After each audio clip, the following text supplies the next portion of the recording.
Israel's attack on Iran occurred within the context of a broader Western strategy aimed at changing the political regime in Tehran and dismantling the north-south and east-west trade corridors, Izvestia writes. By gaining control over Iran, the United States and Israel would effectively secure a dominant position in the Caspian region, which would open the possibility of blocking the shortest transport routes, including railways linking the Middle East and China. The consequences of such developments could be unpredictable, and the North-South Corridor project, in which Moscow has invested not only politically but also diplomatically, may be jeopardized. The newspaper writes, according to Izvestia, several European countries, led by the United Kingdom, would like to see the legal status of the Caspian Sea altered to shift the balance of power in the global resource market. The conflict between Israel and Iran could serve as a convenient pretext for concluding agreements without Tehran's involvement. The United States has succeeded in implementing a number of projects. The Baku-Tbilisi-Ceyhan oil pipeline and the Baku-Tbilisi-Erzurum gas pipeline have helped Azerbaijan enter the Turkish market, and with the help of the Southern Gas Corridor, the European gas market.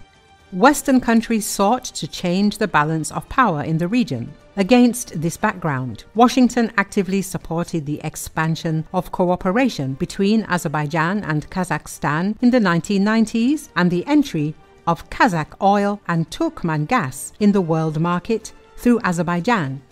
Russia and Iran opposed the construction of pipelines along the Caspian seabed, but the United States persistently promoted these projects, seeking to reduce the role of Moscow and Tehran. Vladimir Avatkov, Doctor of Political Science and the head of the Department of the Middle and Post-Soviet East at the Institute of Scientific Information on Social Sciences of the Russian Academy of Sciences, told Izvestia that for many observers, the developments currently unfolding around the South Caucasus have come as a surprise.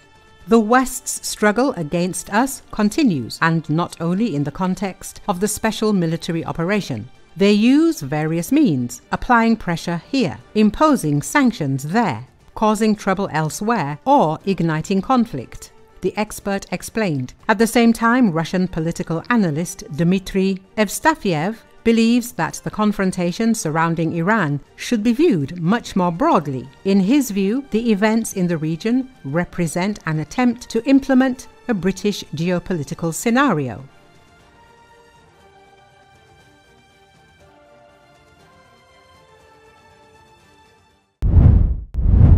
Players from the Liverpool and Portugal football teams joined family and friends for the funeral of their teammate Diogo Jota and his brother.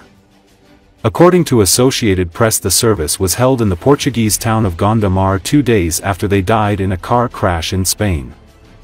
Liverpool captain Virgil van Dijk and several teammates attended, as did Portugal coach Roberto Martinez and Manchester City players Bernardo Silva and Ruben Dias. Jota and brother André Silva were found dead near Zamora in northwestern Spain early Thursday after the Lamborghini they were driving crashed on an isolated stretch of highway just after midnight.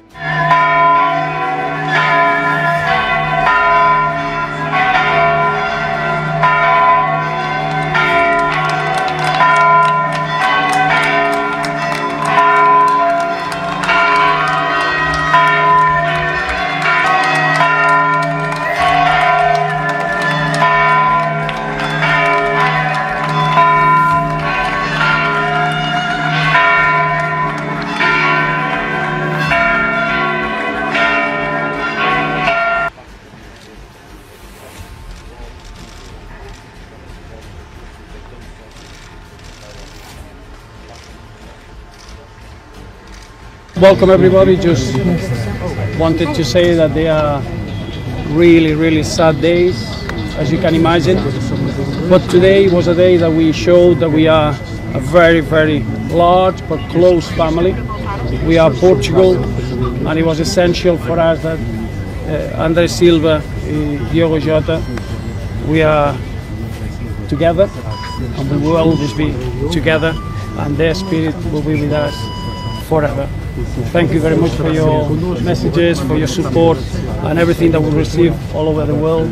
It means a lot, and today we are all one football family. Everybody, thank you. É inexplicável. Eu assim, miúdo, jogou a bola com o meu filho na formação, aqui no Gondomar, jogaram juntos, sabe? E é completamente difícil expressar o sentimento como pai do filho que o acompanhou. É inexplicável, uma dor profunda e uma ferida incurável. It is sad. I just arrived here like a few days back and I heard about it. I've seen him play for Liverpool, so I don't know him personally, obviously, and it's hard for us to know how the family is feeling.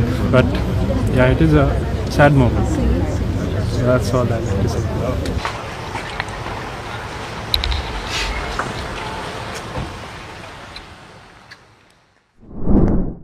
U.S. President Donald Trump answered questions from reporters early Friday at Joint Base Andrews in Maryland. According to Associated Press, he had just landed at the base near Washington, returning from an event in Iowa. Trump said he will speak with Ukrainian President Volodymyr Zelensky on Friday. He also said that he is very disappointed with the conversation he had with Russian President Vladimir Putin on Thursday. I am very disappointed with the conversation I had today with President Putin, because I don't think he's there. I don't think he's there, he said. Trump has struggled to end a war that began with Russia's invasion in February 2022, a setback for his promises to quickly settle the conflict once he was back in the White House, if not before he took office. He blamed former U.S. President Joe Biden for Russia's war in Ukraine, saying it would not have happened if he were president at the time.